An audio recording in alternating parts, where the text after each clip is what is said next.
que se introduce lo ordenan a que mire para arriba para que examine el fondo y la unión esófago-gástrica. Entonces, esto es normal.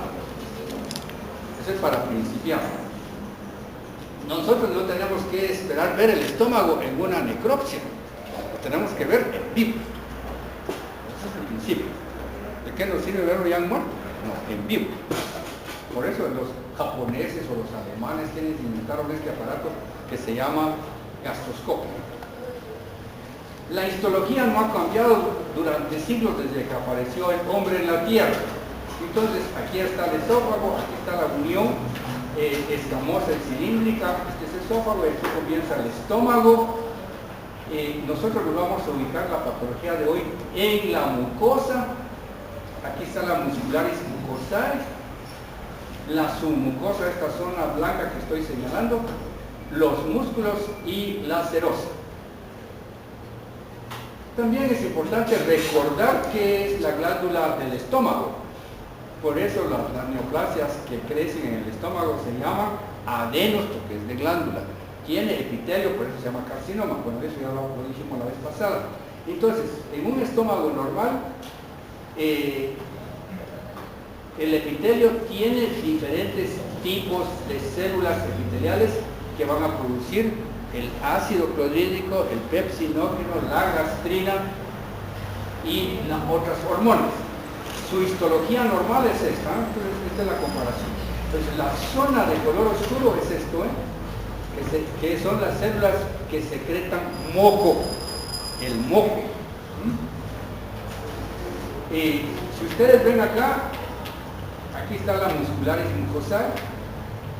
Lo que está alrededor de la glándula se llama lámina propia, y esta línea de color que está bien resaltado acá se llama membrana basal. Es un repaso de la histología. No vayan a decir que la membrana basal se encuentra acá, no, es debajo del epitelio. Lo que está acá se llama muscularis mucosae. Entonces la inflamación se va a localizar acá, en el epitelio y en la luz de las glándulas. Ahí se localiza la inflamación aguda principalmente. También, ¿cuál es la histopatología de cada región del estómago? Esta es, ¿por qué no se pone por acá? Porque si no van a ver la espalda, o les va a dolor de cuello, ¿no? Entonces, vean aquí, está más rico en células mucosas a nivel de las glándulas del cardias. Este infiltrado que ven acá es normal.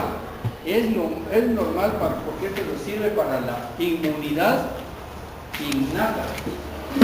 La presencia de células como linfocitos, algunos neutrófilos, en forma normal. No hay aquí inflamación, pero sí es normal ver esto. Ahora vamos a ver en el píloro. Miren, el píloro es diferente al cardias. Miren la altura que tienen las glándulas comparado con este es de las glándulas del cardias, vean. Estas son más cortas, estas son más elongadas y las del cuerpo son mucho más largas. Bueno, pueden observar ustedes, esta es la lámina propia. Aquí es donde vamos a enfocar hoy la plática, donde se va a ver el proceso de la inflamación. La erosión la vamos a ubicar en el epitelio. La úlcera obviamente tiene que lastimar toda la mucosa. Eso es la úlcera. Bien, entonces, ¿cómo se llaman las glándulas que se encuentran en el estómago? Si es en el cardio, se llaman glándulas del cardio. Si están en el cuerpo y fondo, se llaman glándulas parietales u oxínticas. Y si están en el antro pilórico, se llaman glándulas pilóricas. O sea que tenemos tres glándulas pilóricas, tres tipos de glándulas gástricas. También hay 5 tipos de células epiteliales y son lábiles. Se están renovando cada 2 a 6 días. Ese epitelio se está renovando cada 2 o 6 días. ¿Qué produce cada una de estas células? Las células imógenes o las Schiff o las principales, que se encuentran a la mitad inferior de la glándula, producen pepsinógeno. Las parietales u oxínticas producen el ácido clorhídrico y el factor intrínseco es importante para la captación de la vitamina B12. Cuando hay gastritis y si hay ausencia de estas células parietales, entonces no se produce factor intrínseco, aunque le demos tonelada de vitamina B12, no se absorbe porque no hay factor intrínseco. Entonces ya ven ustedes una complicación. Los estudiantes que tienen sueño, se sienten decaídos, se pueden parar a respirar aire y un poco de oxígeno, si no, se van a dormir aquí hasta las 3 de la tarde.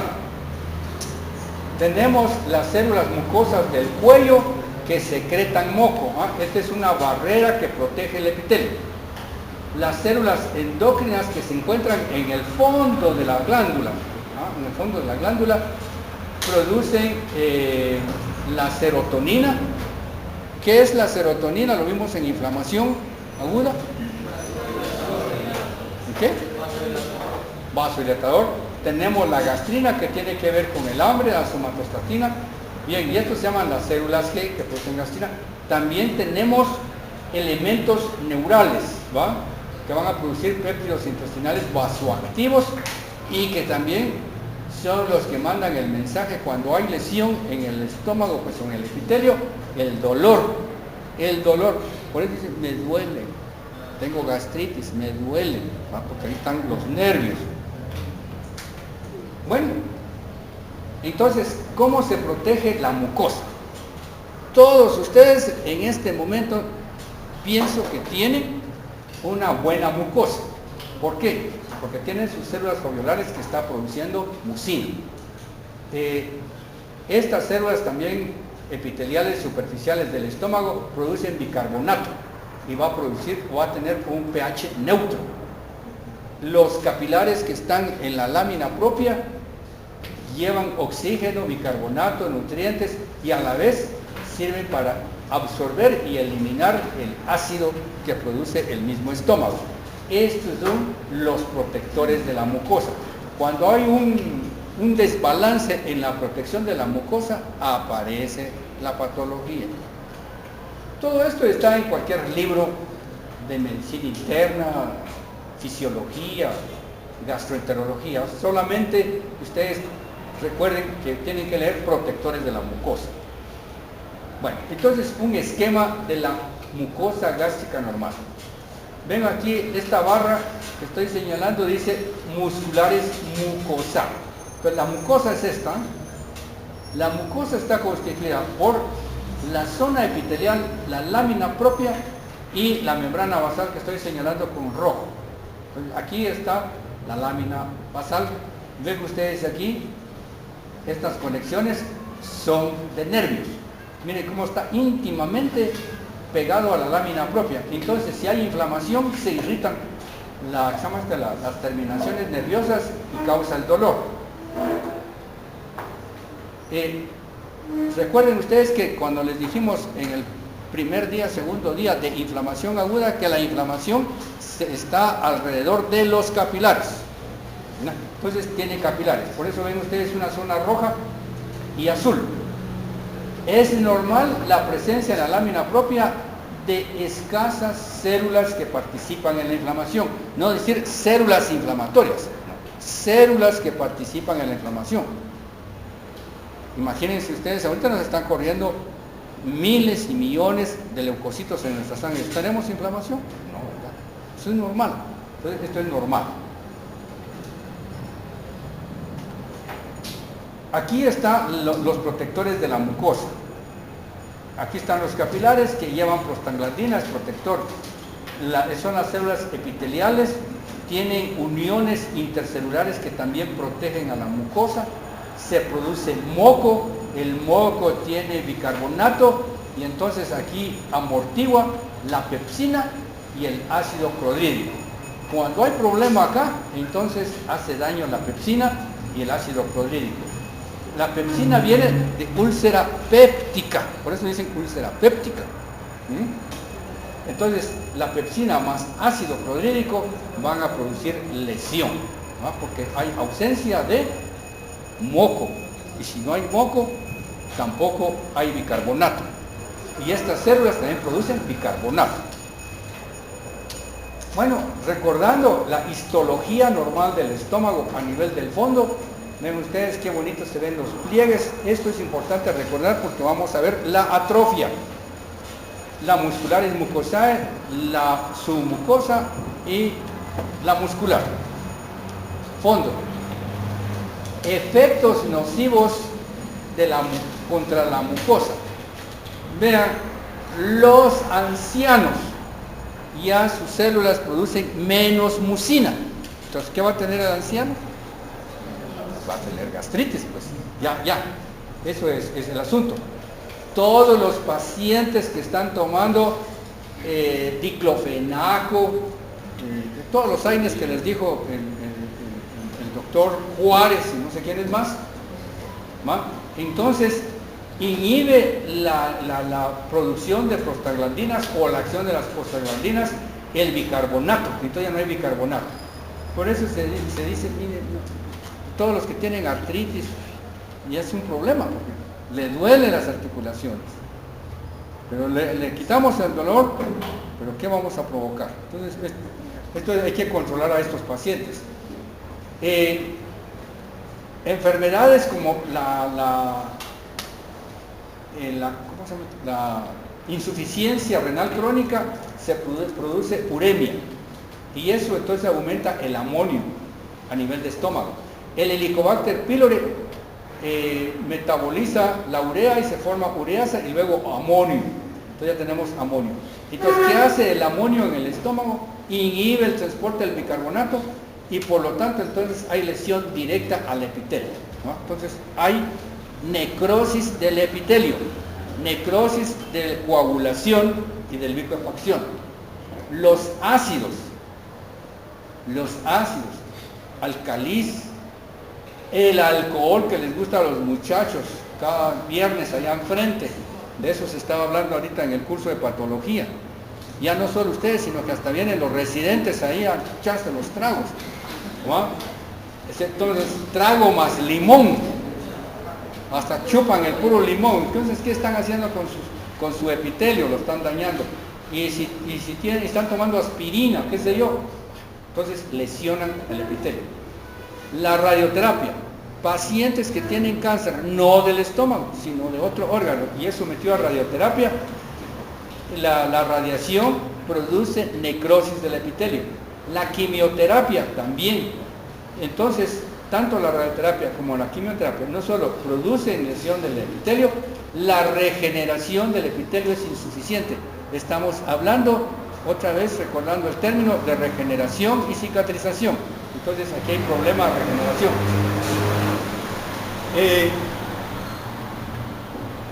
El asunto de la aterosclerosis y otros factores que disminuyen la oxigenación del epitelio, entonces se da la necrosis epitelial, se da una necrosis de coagulación. Aquí se pone un ejemplo de la gastritis de la altura. Ustedes saben que a mayor altura hay menos oxígeno, y entonces un alpinista puede comenzar a sentir dolor abdominal. ¿Por qué? Porque tiene necrosis del epitelio. Entonces, estos son los efectos nocivos contra la mucosa. Bueno, ahí está nuestra rectoría. Aquí dice educación gratuita, ¿no? Y por aquí dice, ¿dónde está tu voz centro regional y facultad de medicina? Así dice por ahí. Estas leyendas las pusieron los EPAs este año. Están pidiendo la reforma de la universidad. Y ustedes están pidiendo la reforma de la facultad de medicina. Nuestra facultad está de cabeza, hay que enderezarla. Pero solo queremos con estudiantes propositivos y académicos hacia eso. Bueno, entonces aquí está nuestra universidad, vayan a verla, está muy bonita ahora. ¿Cómo se clasifica la gastritis? Clasificación por etiología, o sea, la causa. Tenemos la gastritis aguda, que la causa principalmente H. pylori. Pero no debemos de quedarnos solo con eso, como dice Kumar, H. pylori, H. pylori, H. pylori. No, hay más. Están otras bacterias, está este otro Helicobacter helminghmani, la gastritis flemonosa, que tiene que estar con bacterias que producen gas. Las micobacterias, hoy tuvieron ustedes el tema del granuloma tuberculoso, pues también hay granulomas en el estómago. La sífilis, enfermedades virales, parásitos y hongos. O sea, podríamos decir que todo el libro de Murray puede causar gastritis. Toda la lista de microbios que tiene Murray pueden causar gastritis.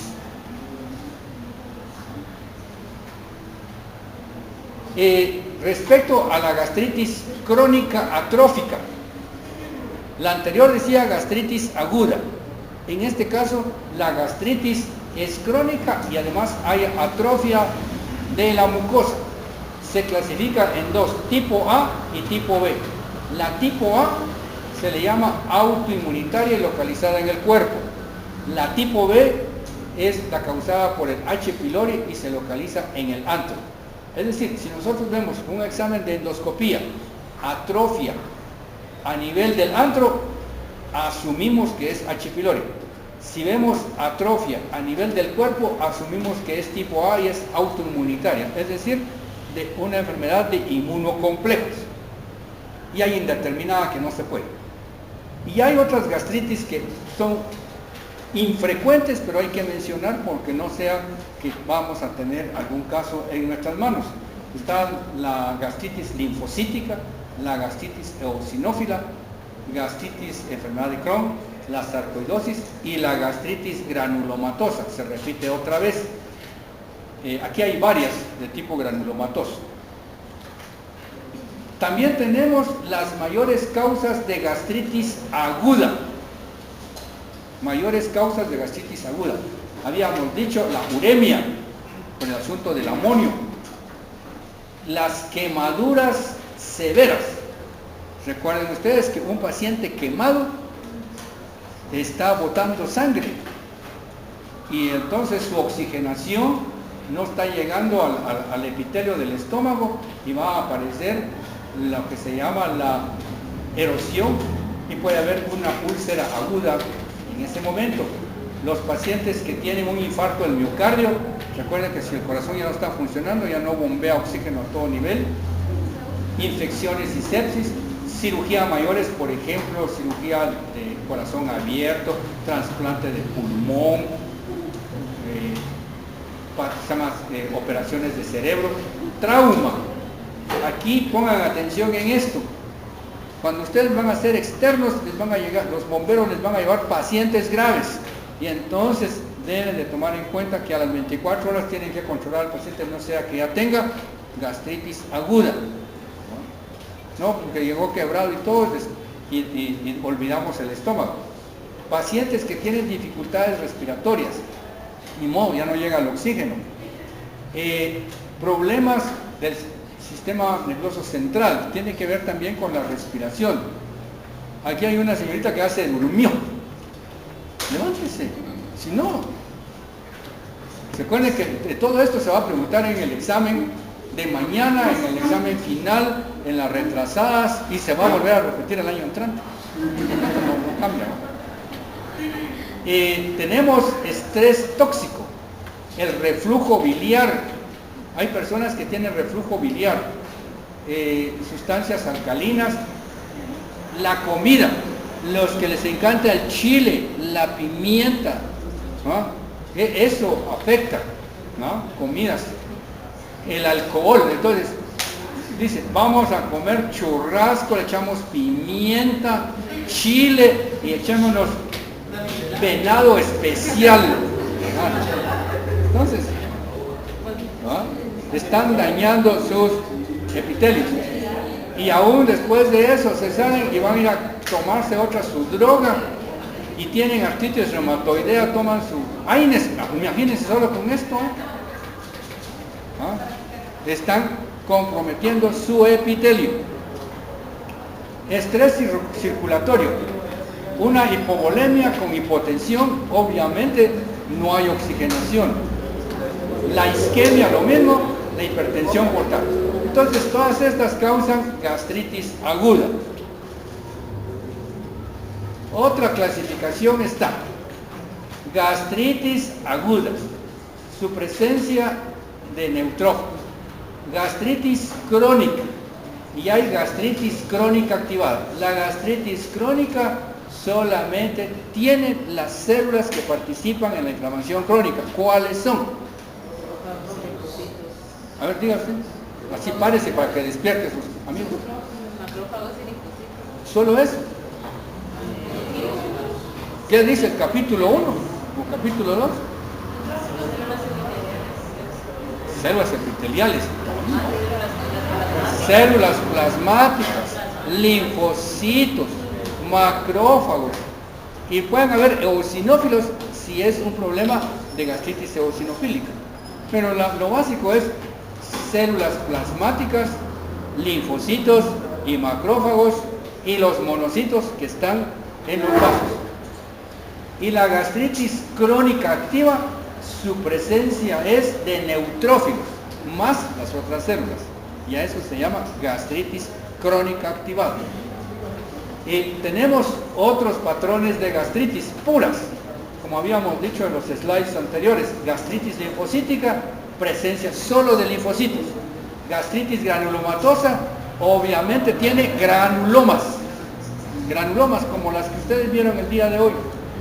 Gastritis eosinofílica, pues solamente cundido de eosinófilos. Esto está relacionado a alergias de ciertas comidas o parásitos en el estómago. Gastritis linfocítica hipertrófica. Se dice hipertrófica porque hay aumento de la mucosa del estómago. Eso se llama enfermedad de Menetrier.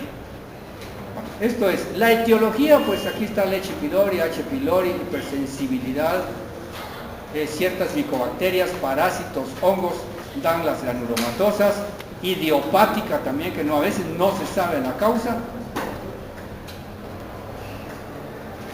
Definición de gastritis aguda. ¿Cómo se define morfológicamente? La inflamación sin incremento de células mononucleares, solo neutrófilos. ¿Cómo se ve con el endoscopio? Incluso el estómago puede ser normal, o hay un poco de aplanamiento de los pliegues de la mucosa, eritema y erosión. Es decir, que puede ser normal y puede tener erosión también. La característica clínica es una gastroenteritis aguda. Es decir, el paciente tiene vómitos, dolor abdominal y a veces diarrea. Diagnóstico diferencial de gastritis aguda, tienen que investigar si es por H. pylori, por estreptococo u otra bacteria. No solo pensar en H. pylori. Gastritis erosiva hemorrágica es otra patología. ¿Por qué erosiva? Porque la mucosa está hiperémica con punteado hemorrágico. Ya vamos a ver las fotos, ojalá que se oscurezca un poco. Se va a perder el epitelio superficial, hay necrosis de la mucosa, hay neutrófilos, incluso a veces se puede ver hasta pus en la luz glandular. Eso se llama gastritis erosiva, más que todo pues es pérdida del epitelio superficial. Bueno, entonces ya está la mucosa gástrica normal. Ven ustedes aquí las terminaciones nerviosas, cómo se altera la estructura de la glándula, y aquí está la erosión en el epitelio. Miren, cuando se desnuda el epitelio se llama erosión, no se llama úlcera.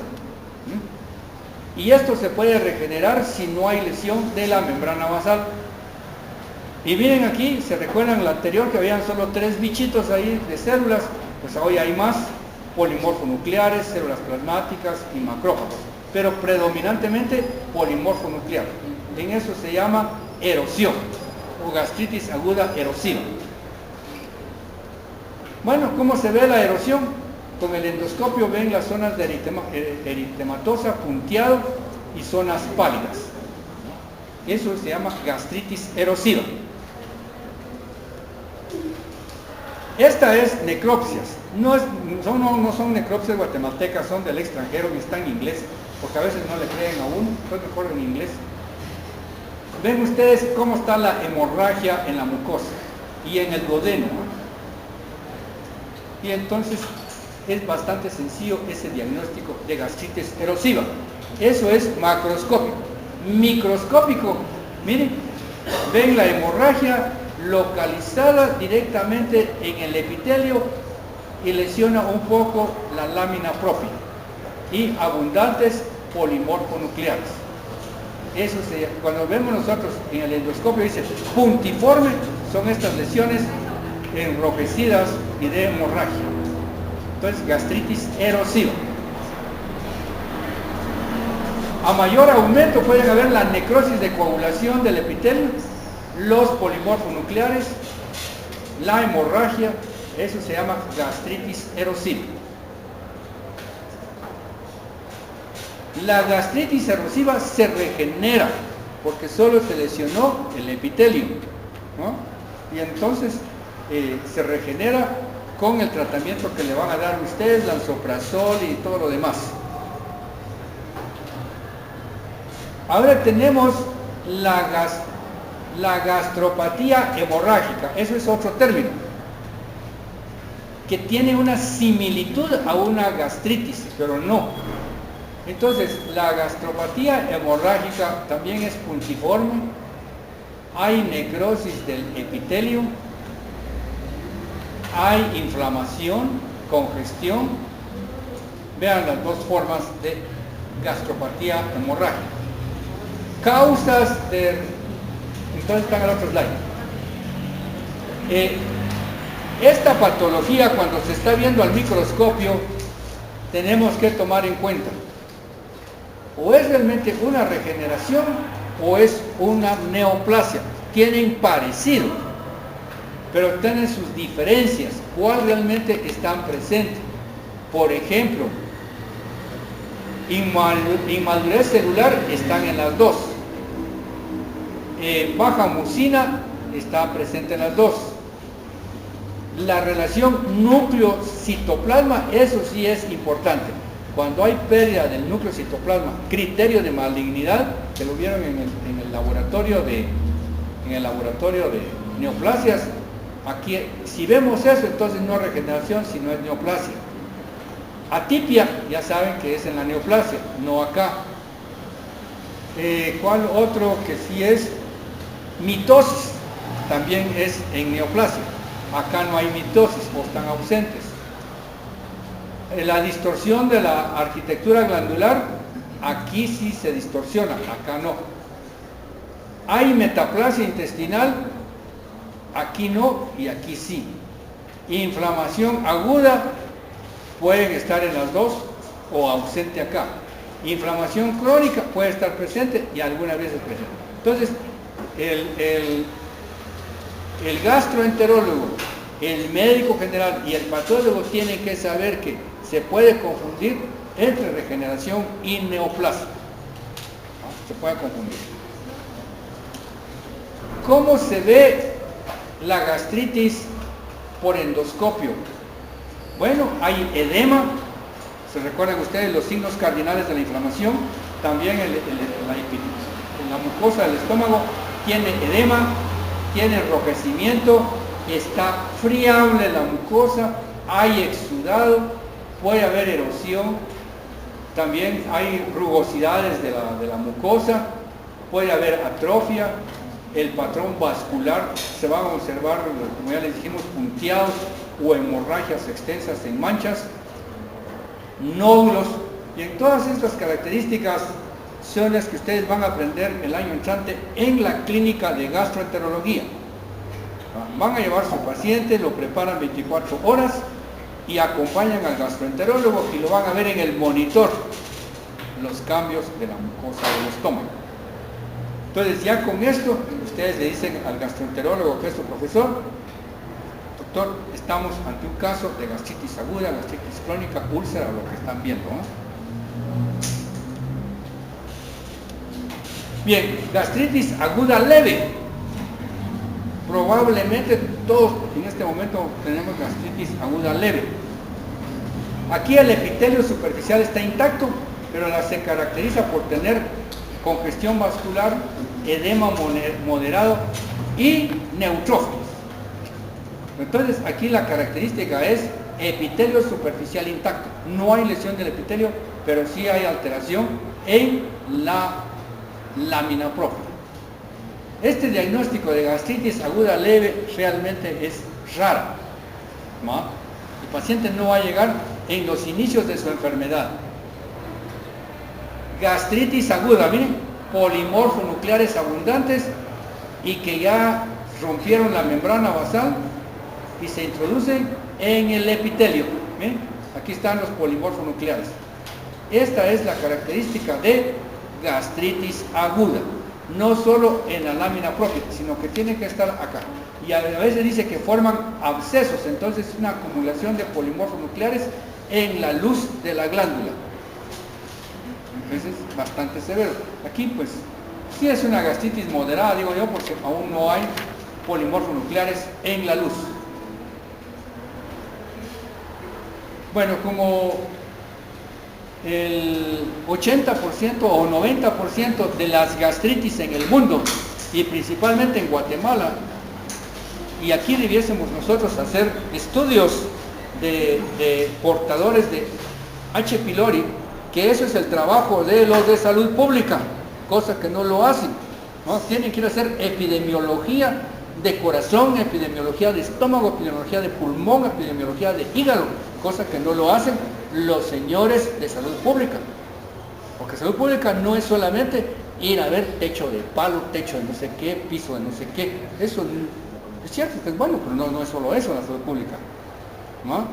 Así que le digan a Pachita, pues, que están haciendo por la gastritis en Guatemala, porque esta es una enfermedad predominante, ¿no? Le dicen a Pachita, ¿conocen a Pachita?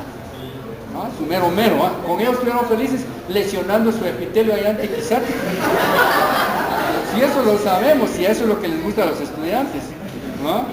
Y regresan, ay, me duele, quiero alcalcerse, salandros. Eso no es la solución. Ay, a usted le gustó, ¿ah? Se echó su ¿ah? Bueno, y además se echan su traguito, la comida que fueron a comer a Tiquizate o lo que comemos aquí está contaminado con H. pylori. Realmente no se puede cultivar el H. pylori en las verduras o en qué, pero sí se sabe que la comemos, ¿no? Que está en el agua y no se ha logrado aislar esa bacteria, pero entonces la comemos. Entonces, un país pobre, casi el 80%, 90% tiene colonias de H. pylori en su estómago. Bueno, entonces ya tiene patología por H. pylori. Utilizamos método invasor, quiere decir que tenemos que introducir el aparato al estómago y hacemos biopsia. Para hacer la ureasa rápida, el estudio histológico y cultivamos la biopsia. Método no invasor, medimos los anticuerpos o detectar la urea en el aliento, es una bolsa que se le pone y si sale positivo la urea, pues entonces sí tiene H. pylori. Los que no tienen H. pylori pues no tienen urea en el aliento, o examinar el antígeno en heces. Por eso se llama método no invasor. Y de esto se habla la sensibilidad y la especificidad. Esto es más sensible y específico que esto, ¿verdad? Esto es más caro y esto es más barato. Entonces, los de salud pública tienen que definir cuál es el método que se acerca a la verdad. La verdad está en el estudio histológico y en el cultivo. Pero esto resulta costoso. Pero siempre estamos en eso, es que somos pobres en nuestro país. Hay que exigirle al Ministerio de Salud para que todos los guatemaltecos tengamos el método invasor. Eso es lo que tenemos que hacer. No quedarnos con eso, no, porque solo con eso dice salud pública y lo otro no. Entonces, ustedes que son médicos del siglo XXI, tienen que estudiar con todos los métodos el H. pylori. Bueno, entonces, ¿cuál es la patología de la gastritis aguda por H. pylori? Ya establecido como H. pylori. Se localiza en el antro la inflamación. Algunas veces llega al cuerpo y al fondo, entonces se llama pangastritis. pero la mayoría, casi el 75-80%, está en el antro.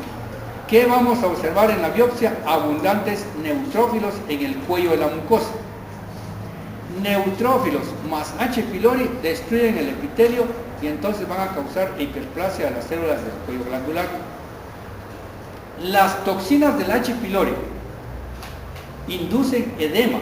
Hay vacuolización del citoplasma del epitelio de la mucosa, cambios micropapilares. Habíamos visto lo que sean los protectores de la mucosa, entonces se elabora poca mucina, se descaman las células y entonces aparece la erosión, ese punteado hemorrágico que se ve en la gastroscopía. Por lo tanto, entonces hay pérdida de la función de la barrera del epitelio mucoso. Ahora, dice aquí, gastritis aguda pura es muy rara vez verla.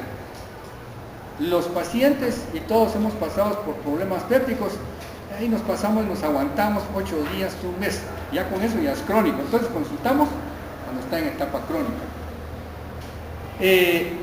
Ahora, lo que sí encontramos es gastritis aguda activada, es decir, como habíamos dicho, la presencia de las células de la inflamación crónica más neutrófilos en el epitelio.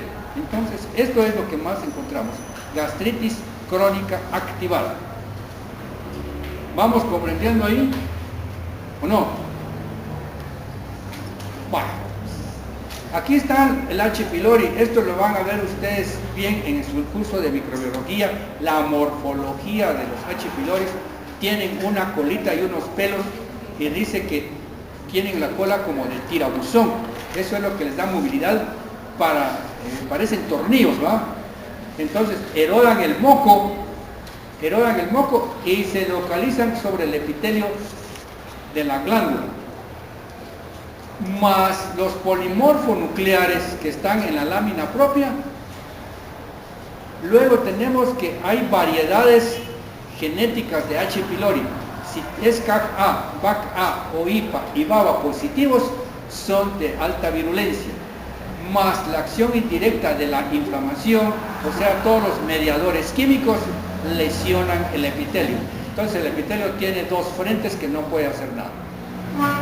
Entonces aquí está teniendo un H. pylori agresivo, o un paciente que se le gusta comer abundante sal, no come frutas, le gusta tortillas quemadas, no come verduras, fuma, tiene problemas su TH2, bien. Entonces, ¿qué puede hacer el epitelio? Nada. Entonces hay inflamación crónica y termina en cáncer. Entonces, nosotros como salubristas y médicos de primer nivel es tratar de erradicar el H. pylori, porque solo teniendo esto no hay cáncer. Hay que tener H. pylori más esto, ¿no? Entonces se dan cuenta que hay que hacer el diagnóstico etiológico de las gastritis.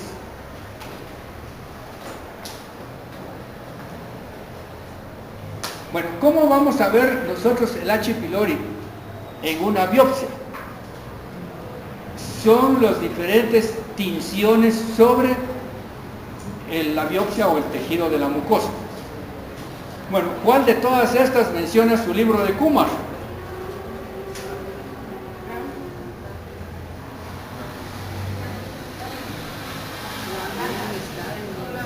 ¿Esta la menciona? No. ¿Cuál menciona? ¿Esta? Quarting Star, hay una foto ahí. ¿Le menciona Himsa? ¿Sí o no? Entonces se dan cuenta que aún le falta a Kumar. Hay variedades de tinciones. Entonces les podemos preguntar otras. Decir, no es cierto, van a decir en el examen. Sí, es cierto. Los que vinieron aquí, pues la saben. Los que no vinieron o se durmieron, van a pensar en esto y van a decir, no, eso no, yo solo sé y creo en Kumar. Esa es la variedad, ¿no? Entonces, hay variedades de tinciones para ver el H. pylori. El H. pylori también lo podemos observar en hematoxilina eosina, la coloración clásica, siempre y cuando son abundantes. Ven ustedes aquí estas figuritas parecidas a los que vieron el bacilo hoy de ácido alcohol resistente. ¿Sí lo vieron todos en el microscopio? ¿Les gustó? Bueno, pues tiene esa similitud, solo que se observa en hematoxilina eosina, pero se puede confundir con esas fibras de moco. Entonces vamos a verla con una coloración. Ven aquí, aquí se ven de color café, y esto es el azul amarillo, se llama la coloración azul amarillo, ¿no? Para el amarillo se tiñe el moco, ¿no? Y los organismos azules, por eso se llama Alcian Yellow, ¿no? Así se llama la tinción. Entonces, si vemos eso en una biopsia, el paciente tiene H. pylori, pero como queremos saber si es BAC-A, CAC-A o IPA y todo lo demás, esa mucosa hay que cultivarla y le hacemos PCR. Esto ya no lo hacemos nosotros, lo hacen otros patólogos. Pero con esto es suficiente y le damos tratamiento al paciente.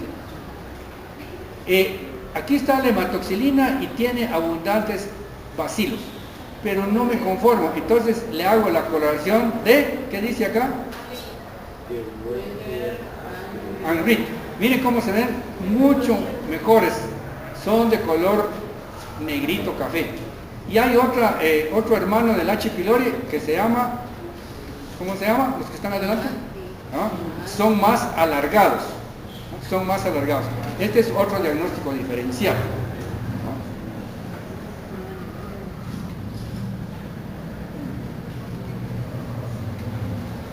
¿no? A mayor aumento en 100 por, vean, dice que tienen la forma de volado de las gaviotas. Ustedes han estado en el mar, los que se fueron a Tiquizate, me imagino que se fueron hasta el mar, junto con su profesor Pachita, ¿va? Bueno, entonces, así como ven ustedes las gaviotas en el mar, pues esa es la imagen que se observa sobre el moco del epitelio, pero con esta coloración Angrit. Me gusta más el Angrit. Miren cómo se ve. Una belleza de foto, ¿no? Belleza de foto. La patología es hermosa, es bonita. Miren la inflamación aguda, bien bonita. Otra característica que tiene la gastritis por H. pylori es la formación de nódulos linfoideos en la lámina propia, la inflamación. Aquí hay un poco de atrofia. Y otra característica es que los polimorfos nucleares toman el epitelio, más los H. pylori en esta coloración. ¿Qué coloración dice la leyenda? Working Star, ¿no? Aquí hay otra, ¿no? Esta es la Diff Quick. Realmente la Diff Quick no me gusta a mí porque no se logra ver bien los bacilos. Y la hematoxilina eosina, su inflamación. Entonces, esto más esto, H. pylori. Gastritis aguda o gastritis crónica activada con infección por H. pylori. Eso sería el diagnóstico. Pero ver esto no quiere decir, no sabemos si es OIPA, VAC, A, CAC, A. Hay que hacerle el estudio genómico.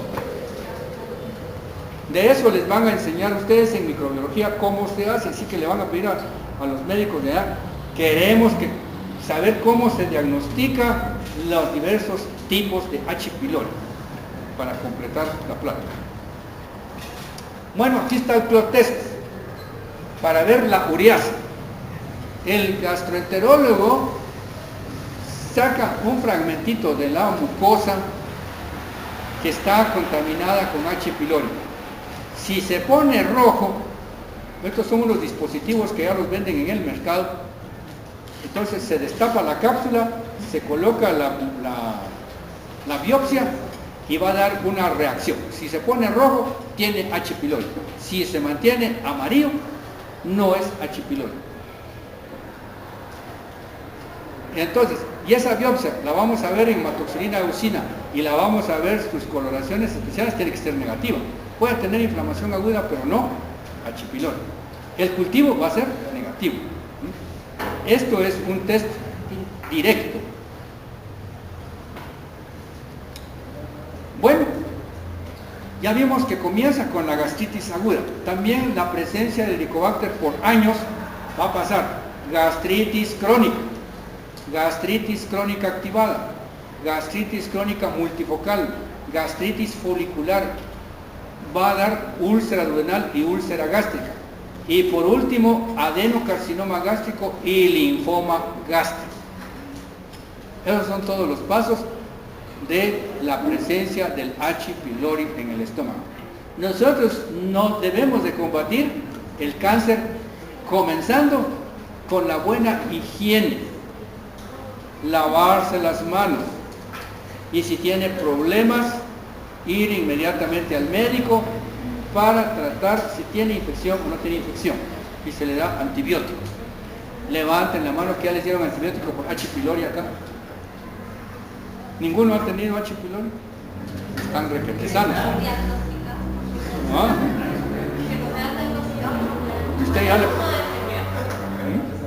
Bueno, fíjense que hay portadores sanos. Si hacemos ahorita la prueba del aliento a todos, y principalmente en ayunas, si sale positivo la prueba de aliento, significa que tiene H. pylori. Así, 1. 2, si tiene signos o síntomas. Si no tiene síntomas, entonces tiene infección asintomática. Otra cosa es importante respecto a la secreción del ácido que se da durante el Helicobacter pylori. Cuando hay secreción elevada de ácido, la patología es úlcera duodenal, y en cambio, si hay baja secreción de ácido, el riesgo es cáncer gástrico. También tenemos que ver la cantidad de ácido que se produce durante la infección de H. pylori. Bueno, un modelo que presentó el doctor Pelayo Correa, patólogo peruano. También tenemos que ser latinoamericanos, primero latinoamericanos, después progringos, ¿no? Entonces, el doctor Pelayo Correa, que escribió también su libro de patología general, pero como aquí no quieren a los latinos, máxime los sudamericanos y mexicanos, entonces dicen, no, Kumari. No, miren, yo casi no uso Kumari. Lo ojeo, a ver qué deficiencias tiene. Y entonces le vamos dándole más adorno para que anoten en su libro de Kumar todo lo que estamos diciendo acá. Entonces, de nuevo, los malos hábitos. A mí me gusta la comida requete salada, 1 libra de sal y 1 onza de carne, ¿verdad? A la vez, fumando y comiendo sal. Odio las frutas, no me gusta, prefiero mi tajada de carne. Entonces contribuye. Más la presencia de H. pylori, ya solo hacemos un resumen de la gastritis superficial, gastritis crónica, y entonces como está esto, más la inflamación, la célula dice, bueno, ahora tengo que cambiar de forma. Tengo que defender a este individuo necio y voy a aparecer metaplasia intestinal. O sea, epitelio del tubo digestivo en el estómago. Es una metaplasia intestinal. Sigue comiendo sal, fumando y todo lo demás. Entonces el epitelio se transforma en displasia cáncer, ¿no? Entonces se tiene que juntar todo esto para que terminemos en cáncer. Tenemos que juntar todo esto para que esté la gastritis y la metaplasia y la úlcera.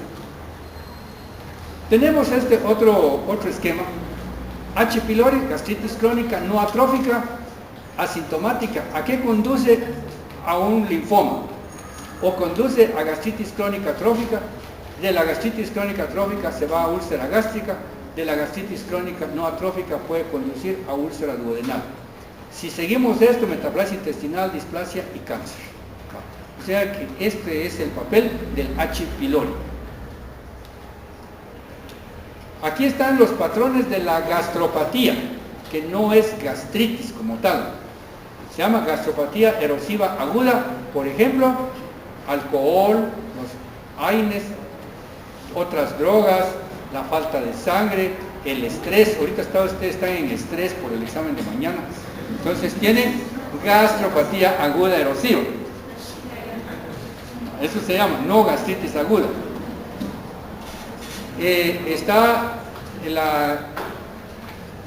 la gastropatía reactiva. Aparece en los AINES, el reflujo biliar. Bueno, también tenemos los problemas de la radioterapia y quimioterapia que hablamos la vez pasada, gastropatía congestiva y la gastropatía hipertrófica. La verdad es que lo que más tenemos en Guatemala es esto, miren, por AINES, por reflujo, por problemas de quimioterapia y radioterapia. Es lo que más tenemos. Entonces, por eso es importante la historia clínica. Yo soy un señor de 50 años y hace 10 años mi reumatólogo me diagnosticó artritis reumatoide y tengo 10 años de estar tomando ibuprofeno y todo lo demás, y mire que 10 años con dolor. ¿Qué tengo? Gastropatía.